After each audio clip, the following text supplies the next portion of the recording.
দাদার হাতে যে বীজটা তুলে দিয়েছিলেন সেটা কোনো সাধারণ ব্রহ্মচারী বা সাধারণ মানুষ ছিলেন না, উনি মহাকাল ছিলেন।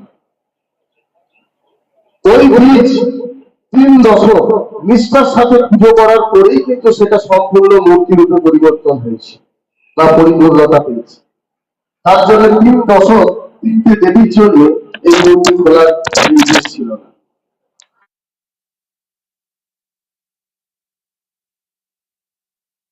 তারপরে যেটা সব থেকে অবাক করা বিষয়, ওই আমার যখন বয়স 2.5 বছর ছিল তখন আমার ডাক নাম ছিল বঙ্কিম, ভালো নামও বঙ্কিম, হৃদয় আমার নাম নয়। তখন ওই অলৌকিক সাধু একটা কাগজের মধ্যে লিখেছিল যে তোমার ছোট ভাই তার নাম হবে হৃদয়, সেই হৃদয়েরই হাত দিয়ে বা হৃদয়ের মাধ্যমে এই মা, এই ত্রিদেবী কালী কমলা বগলা ইনি মন্দিরে প্রতিষ্ঠিত হবেন এবং আত্মা ত্রিশক্তি কালী কমলা বগলা নামে উনি পূজিত হবেন সারা বিশ্বে। এনার রূপ এবং এনার মহিমা ওনার মাধ্যমে প্রচারিত হবে। আজ দেখুন এই বিগত 17 জুন সেই ঐতিহাসিক ক্ষণ, বহু অপেক্ষিত সময়, যেটা বাঁকুড়া শুশুনিয়া পাহাড়ের কাছে লালপুর সেই গ্রামে আমরা একটা বৈদিক ভিলেজ করার জন্য 150 বিঘা জমি অধিগ্রহণ করি, যেখানে বৈদিক village, Ayurveda, naturopathy, manufacturing hubs এই সমস্ত করার জন্য। কিন্তু কোথাও যেন গোবিন্দ ধামে গিয়ে আমার জপ তপ করা একটা নেশার মধ্যে পড়ে, সেই জপ করতে করতে হঠাৎ আমার একটা সাইডে ওই মায়ের যে আদি ত্রিশক্তি রূপ সেটা আমার চোখে ভেসে ওঠে, আর একটা সাইডে যে জায়গাটা আমি অধিগ্রহণ করেছি, কিনেছি, যেটা আমাদের আনন্দময়ী গ্রুপের কেনা, যেটাতে আমাদের বৈদিক ভিলেজ, ইউনিভার্সিটি এবং মেডিকেল কলেজ, হসপিটাল করার প্রোগ্রাম ছিল, সেই জায়গাটা পেয়েছি। ভগবান শ্রীকৃষ্ণ তো পরম গুরু, আমি ওনাকে অন্তরে অন্তঃস্থল থেকেই ওনাকেই গুরু মানি। সেই জায়গায় যেন আমার গুরু পথ দেখিয়ে দিয়েছেন। তারপরে আমি আমার সমস্ত গুরু, ব্রহ্মচারী মহাশয়, কুলগুরু এবং শিক্ষাগুরু, দীক্ষাগুরু, সমস্ত গুরুকে জিজ্ঞেস করে কি রহস্য, তখন ওনারা বলেন যে এই জায়গায় মা প্রতিষ্ঠা হতে চাইছে এবং যে ভবিষ্যবাণী যখন আমার 2.5 বছর বয়স ছিল তখন ওই অলৌকিক দিব্য সাধু করেছিলেন যে ঠিক আজ থেকে 35 বছর পর হৃদয় মায়ের মন্দির নির্মাণ করে এই মায়ের প্রতিষ্ঠা করবে। এই 17 জুন মায়ের মন্দির করে মন্দিরের প্রতিষ্ঠা হলো। সেই প্রতিষ্ঠা দিবসে সারা ভারতবর্ষের সমস্ত জ্ঞানী পণ্ডিত এসেছিলেন, কারণ আমি সবাইকে গুরু জ্ঞানে পুজো করি, আমি কারো গুরু নই, আমার গুরু সবাই, আমি সবার শিষ্য। সেই জায়গাতে সবাই আশীর্বাদ করতে এসেছিলেন এবং সাথে এই মায়ের যে আদ্যা ত্রিশক্তির যে মিলন, যে মহামিলন, সেই মহামিলনের রূপ দর্শন করতে এসেছিলেন এবং সবাই সেই রূপ দেখে তাদের সবার কি বলবো যে আবেগ ঘন প্রাণ, আবেগ ঘন মন, আবেগ ঘন চোখের জল সবার মধ্যেই সেটা আমি দেখেছিলাম।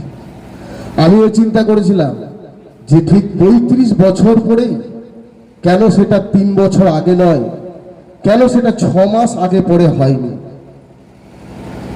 অনেক রকমের মনে প্রশ্ন।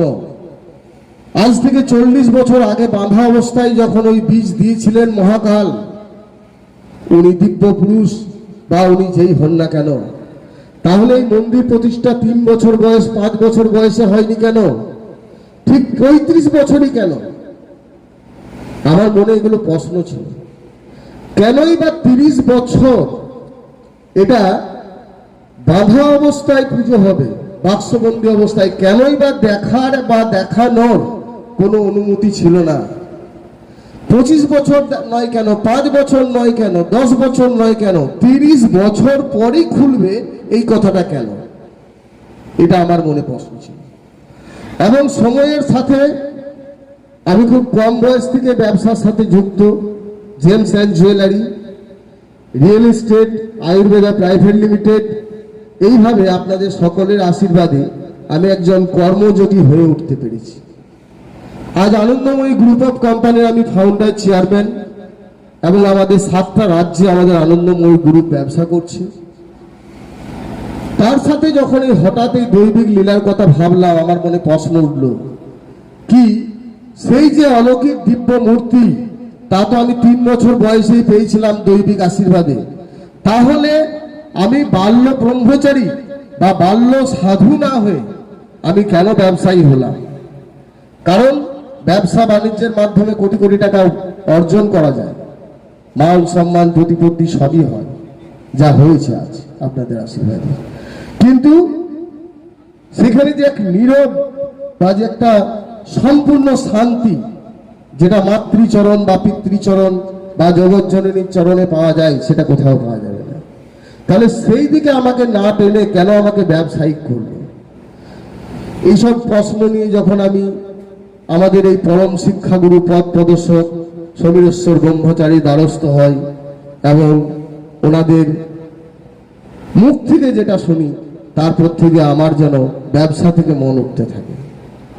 ওনারা বলেন যে তুমি জন্মগত সাধক, কারণ 2.5 থেকে 3 বছর বয়সে কোনো দেবদেবীর আশীর্বাদ পাওয়াটা কোনো সাধারণ জিনিস নয়। এটা তোমার পূর্ব জন্মের হয়তো একটা নয়, কয়েকটা জন্মের পূর্ণ ফল। যেমন উদাহরণস্বরূপ বলেছেন যে ভক্ত প্রহ্লাদের কথা ভেবে দেখো, সেই জন্ম থেকেই স্বয়ং ভগবান নারায়ণকে যে পেয়েছেন, তাহলে কি তুমি কি বলবে? তাহলে ভগবান নারায়ণ যাকে সন্তান রূপে মানেন, সেই ভক্ত প্রহ্লাদের কি এই জন্মেরই কর্মফল? সেটা হয়তো এর আগে কত জন্ম না জানি সে জপ তপ তপস্যা করে শেষ হয়েছে, আবার পুনর্জন্ম হয়েছে। ঠিক তোমারও তাই।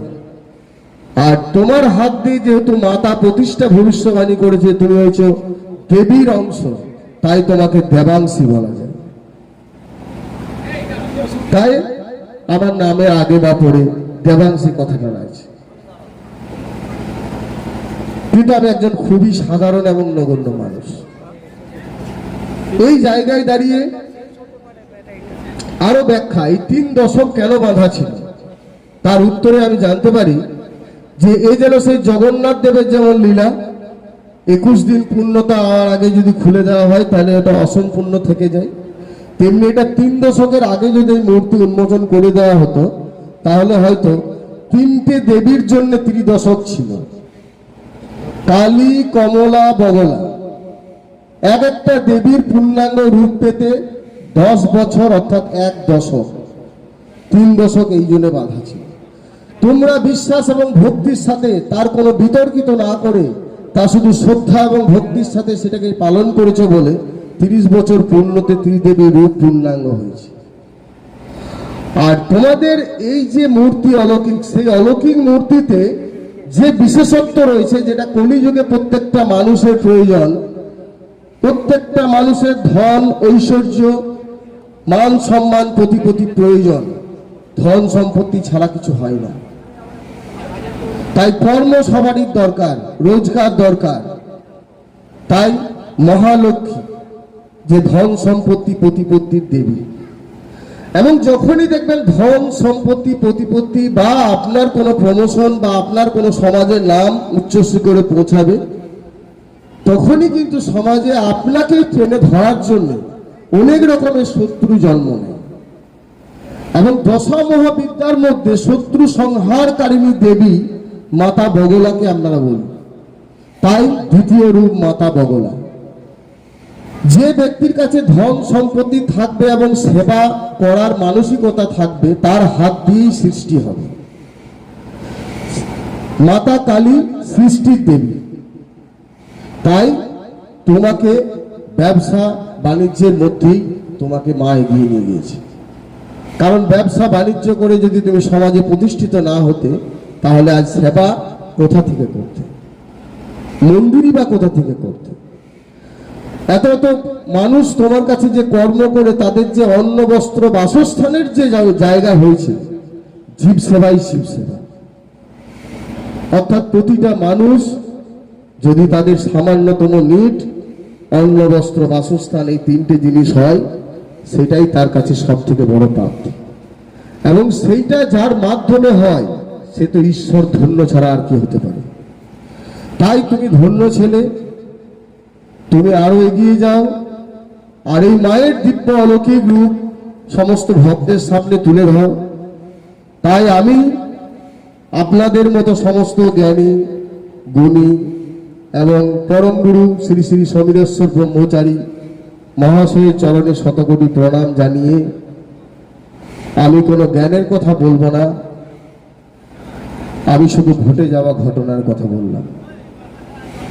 আপনাদের সাথে একটাই অনুরোধ করব, সকলেই আসুন শুশুনিয়া পাহাড়ের কাছে লালপুর গ্রামে এই মায়ের আত্মাপি শক্তি কালী কমলা বগলা রূপ দর্শন করতে আসুন। দেখবেন দর্শন করে আপনাদের মন মুগ্ধ হয়ে যাবে, এবং যে ভক্ত মায়ের কাছে যা প্রার্থনা করছেন আমরা নিজের চোখে দেখছি, তা যেন মা শুনছেন। সবার চরণে প্রণাম জানিয়ে আমি আমার বক্তব্য শেষ করছি।